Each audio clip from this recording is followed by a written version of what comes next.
नमस्कार दोस्तों, देहाती लोकगीत चंदा पांडे चैनल में आप सबका स्वागत है। आज मैं मेला का गीत गाऊंगी। हमको भी जाना है कुंभ के मेले में, तो चलिए गीत सुनाती हूँ। बहुत सुंदर गीत है, आप सब सुने। गीत अच्छा लगे तो लाइक शेयर कमेंट कीजिए। पैसा ले ल बालम मेला चली, रुपया ले ल बालम मेला चली, मेला चली हो पिया मेला चली, मेला चली हो पिया मेला चली, रुपया ले ल बालम मेला चली, पैसा ले ल बालम मेला चली।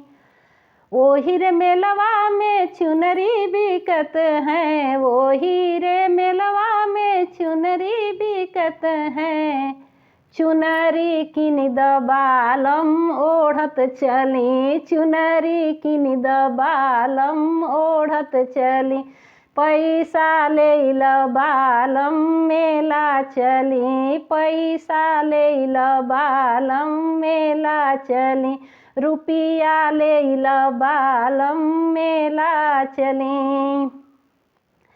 वो हीरे मेलवा में चूड़ी बिकत है, वो हीरे मेलवा में चूड़ी बिकत है, चूड़ी किन द बालम खनकत चली, चूड़ी किन द बालम खनकत चली, रुपया ले ल बालम मेला चली, पैसा ले ल बालम मेला चली, मेला चली हो पिया मेला चली, मेला चली हो पिया मेला चली, रुपया ले ल बालम मेला चली, पैसा ले ल बालम मेला चली।